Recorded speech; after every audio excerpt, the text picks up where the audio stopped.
It's clear that House Republican leader Kevin McCarthy has made a whole lot of promises in his quest to become Speaker, including to Congresswoman Marjorie Taylor Greene of Georgia, who is now whipping votes for him. You'll remember that Greene was stripped of her 2 committee seats last year after it came to light she had endorsed violence against Speaker of the House Nancy Pelosi. You see, back in 2019, Greene had liked a Facebook comment that suggested, quote, a bullet to the head would be quicker to remove Pelosi. She also trafficked in insane far-right lies, including particularly an anti-Semitic one. And that, get this, the California wildfires were a false flag started by a space laser on behalf of the Rothschilds and then Governor Jerry Brown. So, of course, the far-right extremists in the House are now scheming for revenge, and Kevin McCarthy is pledging to give it to them by removing, tit for tat, as he views it, 3 Democratic House members from their committees. Eric Swalwell cannot get a security clearance in the public sector. Why would we ever give him a security clearance in the secrets to America? So I will not allow him to be on Intel.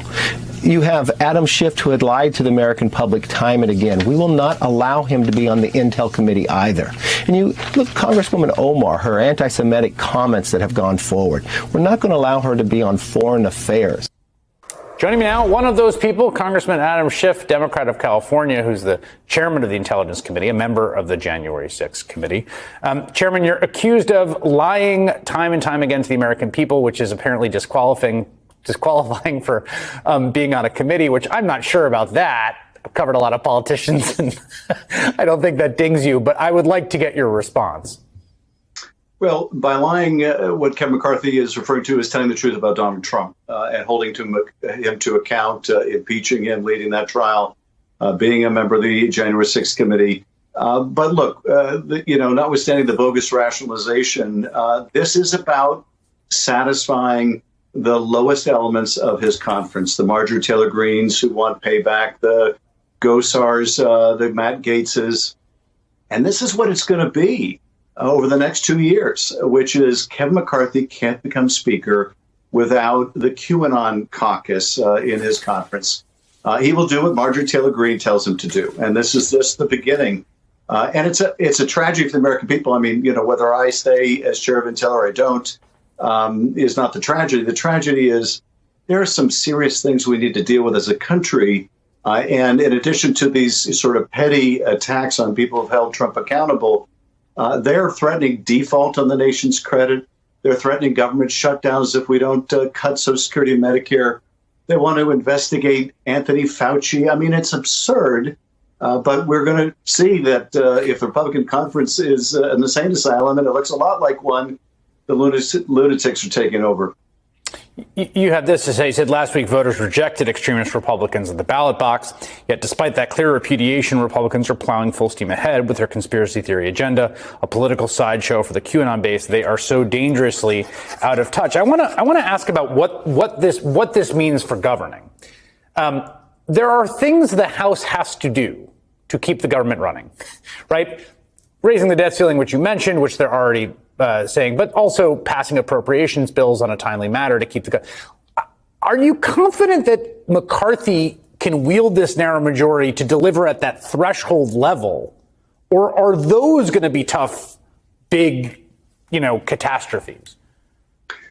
No, I'm not at all confident that he can do even the bare minimum of the job.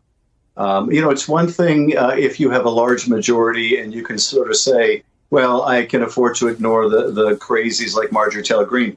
It's another if you have just a handful that are keeping you in the speaker's chair, and they're crazy.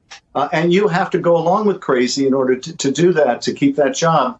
And if crazy wants you to shut down the government, then you have to shut down the government. It's why John Boehner walked away from the job. It's why Paul Ryan left the job. And Kevin McCarthy is nothing if not morally flexible, malleable, and he will do whatever he's told to do by Trump and by these extreme elements of his conference. But that will get in the way of just basic governance. Yeah, and the American people want their government to work, and I just don't see their ability to even govern their own, let alone govern the chamber.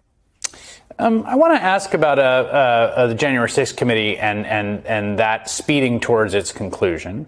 One of the big outstanding questions, of course, is about testimony from two individuals, Vice President, then Vice President Mike Pence, and the former President Donald Trump. Donald Trump has been subpoenaed, and he is challenging that subpoena. Mike Pence, who was invited and was in negotiations, as far as I understand it, just came out with a book. He's trying to sell that book everywhere that he can go, and basically is saying, if you want my testimony, you got to pay the $25 for it. But the committee doesn't get it. Here's how he described his decision that you don't get to talk to him. Take a listen. I never stood in the way of senior members of my team cooperating with the committee and testifying. But Congress has no right to my testimony. You're closing the door on that entirely. I'm closing the door on that. Why do you think he's wrong when he says Congress has no right to his testimony? Because it's, at its most basic, it's not about what Congress has a right to. Indeed, we do have a right to his testimony. It's what is his responsibility to the public and to the country. Former presidents have come and testified before Congress. Certainly a former vice president can. But as you say, no, it's more important for him to sell his book. It's really basically following the John Bolton model. I can't come in to testify before Congress for some fictitious reason, but I can put it all in a book and make money from it.